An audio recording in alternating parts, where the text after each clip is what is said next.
মা লক্ষ্মীর মোট 18টি হাত, ত্রিশূল, গদা, তীরধনুক, পদ্ম, চক্র, প্রতিটি হাতেই রয়েছে অস্ত্র। আপনি হয়তো অবাক হচ্ছেন, ধন সম্পত্তির দেবী মা লক্ষ্মীর হাতে অস্ত্র কেন? আসলে এখানে মা মহালক্ষ্মী রূপে পূজিতা হন। কিন্তু 18টা হাত, এটা কিন্তু কোনো মন গড়া কিংবা স্বপ্নে পাওয়া কাল্পনিক রূপ নয়। আসলে প্রাচীন মার্কেন্ডীয় পুরাণে মা লক্ষ্মীর এই রূপের উল্লেখ রয়েছে। বিশ্বশক্তি দেবী দুর্গা যখন মহিষাসুরের সাথে যুদ্ধ করেছিলেন, তখন অসুরদের সৈন্যদের সাথে লড়াই করেছিলেন মা লক্ষ্মীর এই রূপ।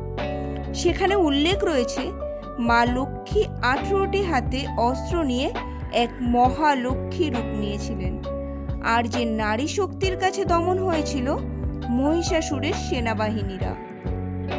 আমাদের এই গাঙ্গুড়িয়া শ্রী শ্রী সারদা তীর্থমে এই 18 হাতের মহালক্ষ্মীর পুজো প্রত্যেক বছরেই হয়ে থাকে। এটা দুর্গা দেবীর এক রূপ হচ্ছে এই মহালক্ষ্মী দেবী।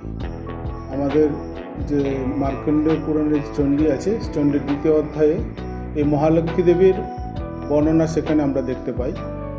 মানে দেবী দুর্গাই মহালক্ষ্মীর রূপ একটা ধারণ করেছেন। মহিষাসুরের যে সৈন্য আছে সেই সৈন্যদের নিধন করার জন্য, তাদেরকে বধ করার জন্য তিনি এই মহালক্ষ্মী রূপ ধারণ করেছিলেন। সেই পুজোটাই আমরা এই লক্ষ্মী পুজোর দিন সকালবেলা মহালক্ষ্মী রূপে আমরা পুজো করে থাকি, এবং সন্ধ্যাবেলায় আবার লক্ষ্মী পূজাগরী লক্ষ্মী হিসেবেও তাকে পুজো করে থাকি আমরা। বর্তমানে পুরাণে সেই মহালক্ষ্মীর আরাধনা করা হয় মালদার বামনগোলা ব্লকের জগদুল্লা গ্রাম পঞ্চায়েতের শ্রী শ্রী সারদা তীর্থ আশ্রমে। 1998 সালে এই আশ্রমটি প্রতিষ্ঠিত হওয়ার পরের বছর থেকেই মহালক্ষ্মীর মূর্তি প্রতিষ্ঠা করা হয়। সেখানে নিয়মিত আরাধনা হয় এই দেবী শক্তির।